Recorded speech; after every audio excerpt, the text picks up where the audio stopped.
It's not like a Wrangler, Rubicon, or a Bronco Sasquatch. Come on. Come on, you can do it. It's trying. Look, it's working hard. This is not an easy test for this car. No, it's not. I'm staying in it, trying to see if this all-wheel drive system can figure it out. I'm smelling a little bit of rubber. Kase, you know, the Bronco is, out of the box, one of the best off-roaders you could buy, but the question is, can Honda keep up with a Bronco with their new Passport TrailSport? That's what we're gonna find out, because this TrailSport is pretty rugged, so we'll see if it can go some of the same places as a bona fide 4x4. Yeah, and it's a good thing I got a winch, dude. That's my feeling, at least. It's never a bad thing.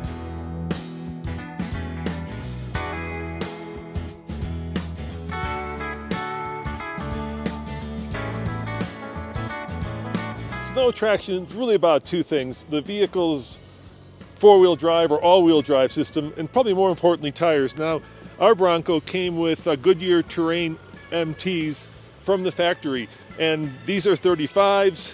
This has a boat ton of ground clearance, but the one thing it doesn't have is a 3-peak snow rating. So we'll find out just how much traction this Bronco has, especially when we're going to go up that hill and do some first tracks. I can't wait.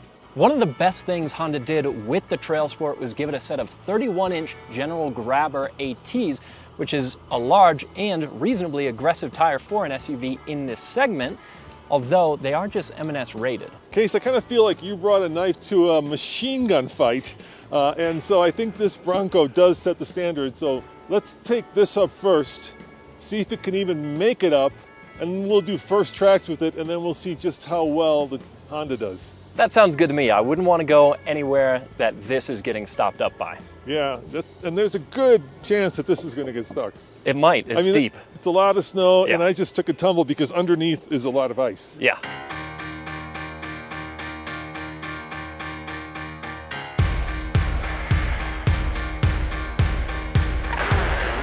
So we've got choices, Kase, in the Bronco. We have this GOAT mode, which allows you to pick different modes. Right. One of the modes is slippery, but we've been here before, Yeah. and I have found that slippery tends to cut power, and what you want is wheel spin.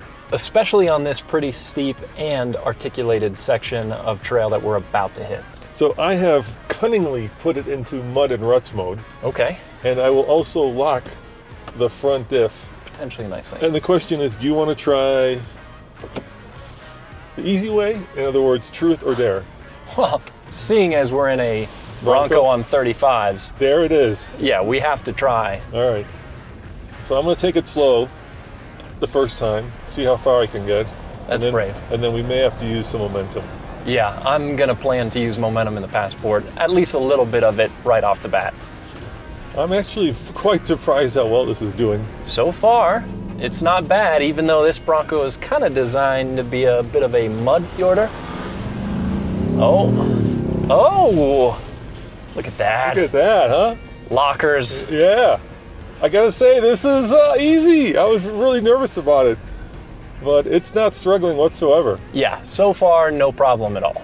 So, Kase, I really thought what we were gonna have to do, especially up that first part because it's so steep, was take a slow run at it. I thought we'd get wheel spin and then I'd have to back down and use momentum, but look at this thing, it's just crawling its way up here. Well, it's gonna be a challenge for people to see just how difficult this can be in the snow, because we've had some genuinely very capable vehicles get stuck even on that first section. Like a Land Rover Defender in low range with as good as the four-wheel drive system is in that vehicle, and on KO2s, getting stuck on that hill, this just trucked right up it. It's like a tank. I, as many of you know, unfortunately, have a major obsession with the Ford Model T. So when today's sponsor reached out and said, I have something you might like, I jumped on it. Check this out. Our friends over at Original Grain now have a collaboration with Ford, officially licensed, and check out these two watches that they've released.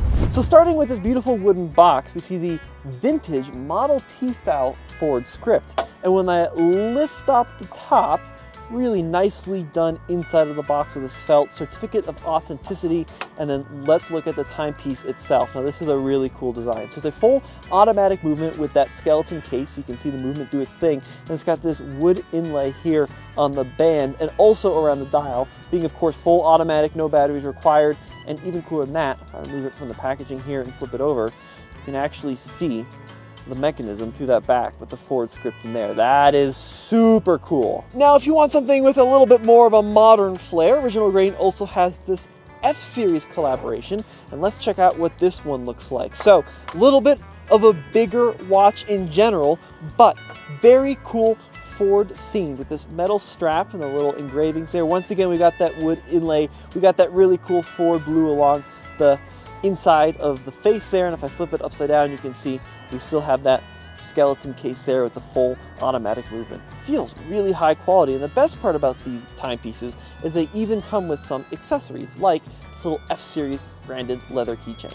Now, Original Grain makes rugged and unique watches from reclaimed materials like Jack Daniel's whiskey barrels, Taylor guitar tonewood, ammo crates, and more. They use quality Japanese movements and donate proceeds to planting trees and helping veterans with PTSD. Now, being vintage Ford obsessed myself, I'm really excited about the fact that Ford has collaborated with Original Grain to come out with this series of watches to celebrate 120 years of Ford. So, fellas, if you're watching this, maybe consider sending this video to your wife or girlfriend, because these watches make great gifts. And the best part is, you can use code TFL to save $50 on any watch Original Grain has. Check them out using this link. Once again, code TFL for $50 off. Yeah, I don't think people realize just how difficult this is, and yet this vehicle's not struggling whatsoever. Yeah, certainly watching the Bronco, you're going to have a hard time seeing just how much of a challenge this can be in the snow. The Passport might be a bit more of a realistic representation of how most vehicles do on this. But a Bronco with front and rear lockers and 35s, whether it's this Everglades or any other Sasquatch package Bronco, they're so capable in just about any conditions you put them through. It makes everything look like it's on easy mode. Yeah, well, and then you've got, a boat ton of ground clearance, so you're not going to get high centered, and you've got pretty much everything you need. And I was really worried about these tires because, they're just like the Passport tires, right? They're just basic MTs that are mud and snow, or no, it's mud and what is it? M&S. Yeah, mud and snow. Yeah. But those are just all seasons. That doesn't mean they're like dedicated snow tires. Yeah, these are not snow-specific tires. They are pretty aggressive all-terrains, so it's better than what the majority of vehicles on the road have.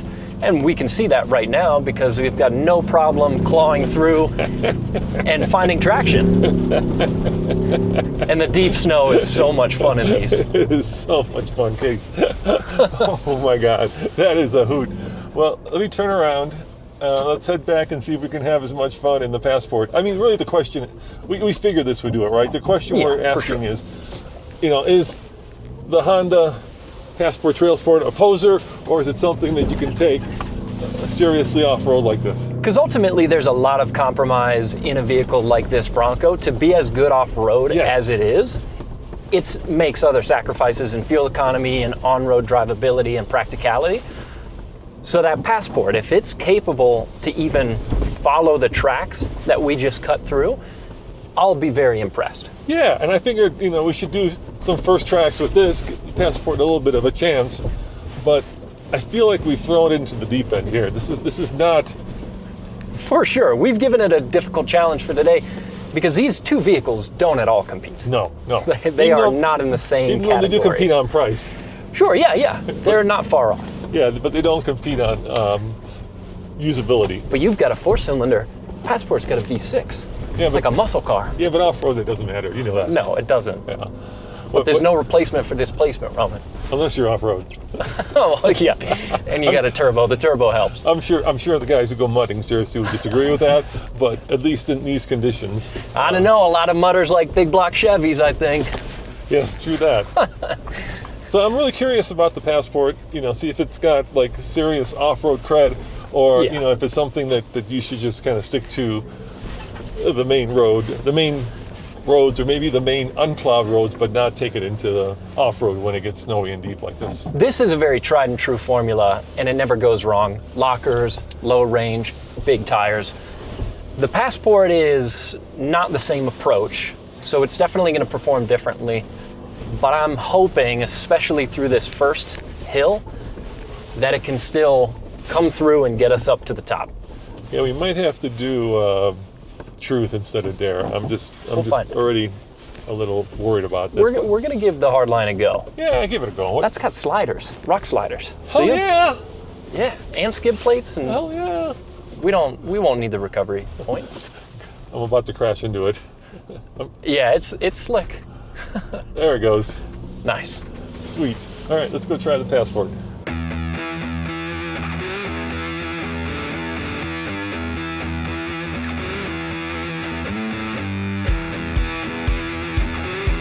So just to be clear, I think we paid just over $53,000 for the Bronco. Yeah. And this one's $54,000. So price-wise, they are direct competitors. Yeah, they are almost the same price. You got to admit, though, it's more comfortable in here. Oh, hell yeah.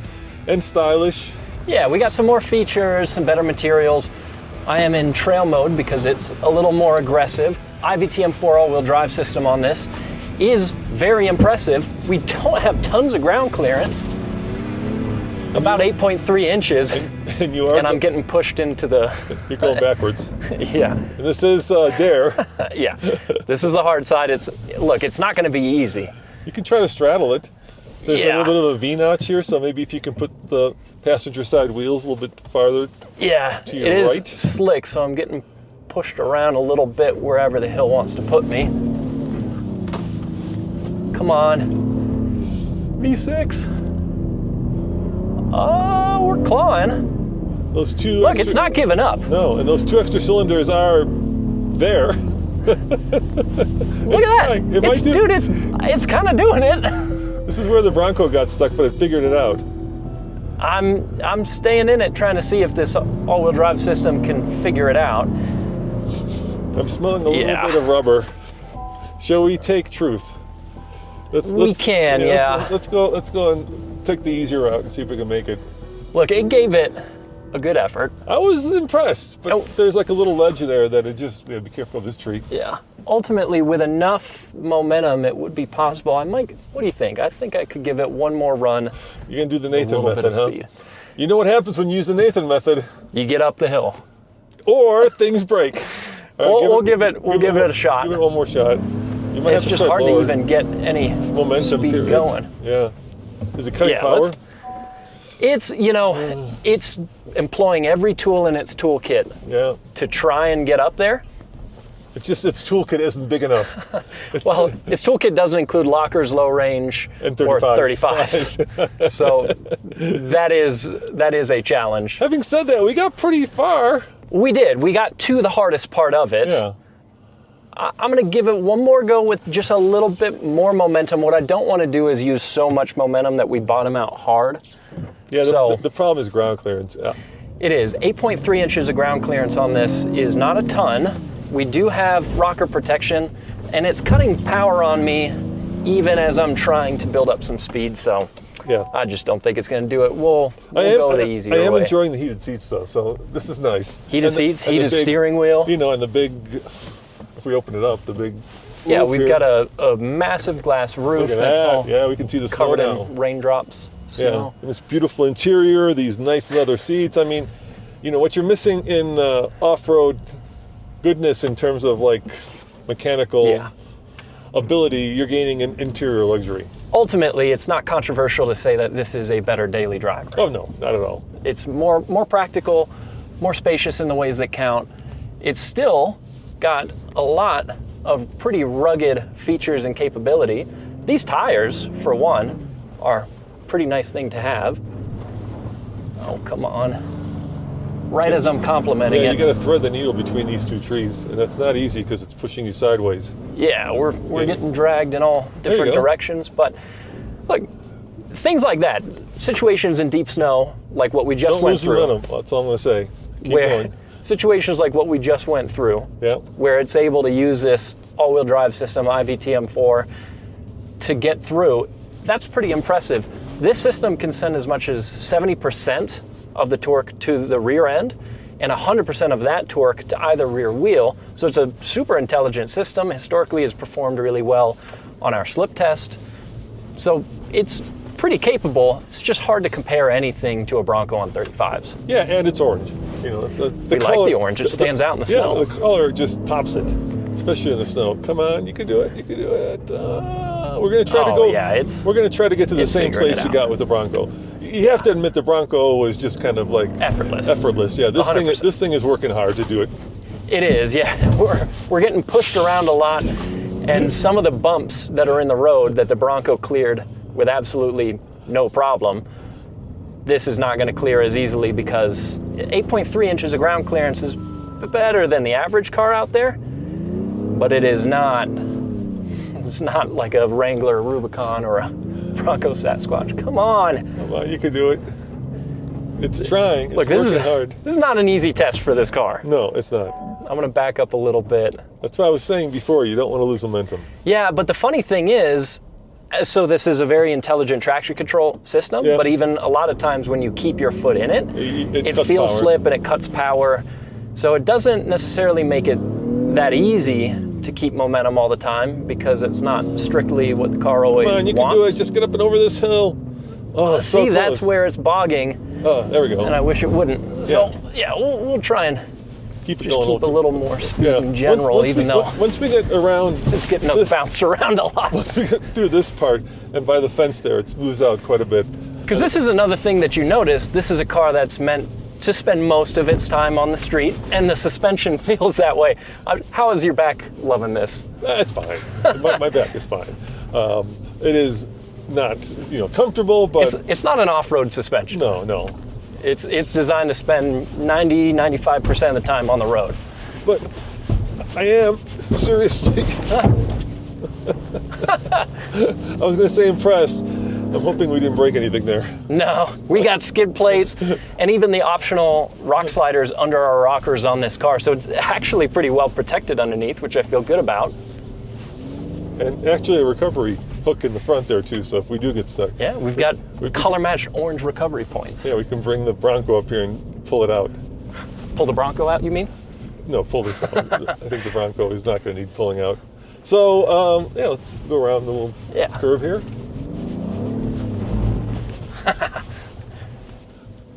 I gotta say, I'm still impressed with this car. I am very impressed. My biggest criticism of this is you're pushing it pretty hard, and there's a part of me that in the Bronco I was like, if I hit something hard, it's going to be fine, right? Yeah. With this, I'm worried that if I hit something hard, we're going to debead the wheel, a tire off the wheel, or we're going to take the exhaust off, or something's going to break, and that's not this car's fault. It's not meant for this kind of hardcore off-roading, and yet it's doing it. Yeah, which is awesome, and to this car's credit, it's doing exactly what it's designed to do, which is get you to where you need to be, because this is not necessarily a car that's designed for you to take it to Moab and do trails for trail's own sake, if that grammatically makes sense. This car is more designed for you to get to that remote camp spot. It's for you to get to the trailhead where you're going to go skiing or mountain biking, and it can absolutely do that all day long. Well, I mean, it's in its name, right? We're on a trail, and this is an off-road sport. Yeah. Trail sport. Yeah. So I'm taking Honda at its word.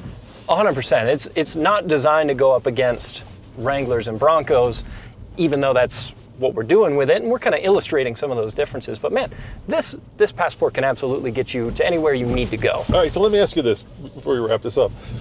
Actually, let's do it when we park the car.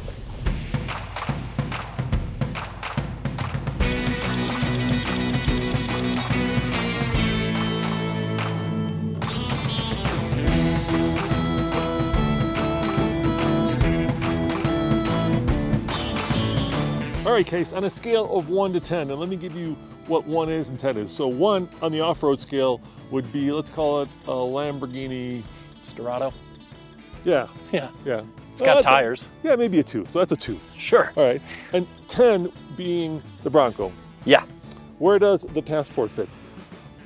I want to give it maybe a 6. Yeah. or so, you know. Yeah. It's a lot of the way there. It's got a lot of the right things. It doesn't have some of the fundamental things it would need, like a low range, like a locker of some kind, like some more clearance, but it's got aggressive tires, it's got underbody protection, it's got a really good all-wheel drive system. We gave it a little bit of an impossible task today, so I'm inclined to give it props for performing as well as it did. Yeah, I'm with you right there as well. A 6 is probably the perfect number. Slowly but surely, Honda, which builds all kinds of motorsport off-roaders, right? Yeah, From side-by-sides, motorcycle to ATVs, dirt bikes, everything. They're finally starting to get serious about building vehicles that are not, you know, a two-seater or, you know, from their motorsport division and making them off-road worthy. And this is a good start. 100%. A 6 is good, yeah. So I'm impressed, Honda. Good job. Yeah, absolutely. It did awesome. Obviously, the Bronco is a beast. We knew that already. That's no surprise. But the Passport, it's not bad. We'll see you next time. Ciao.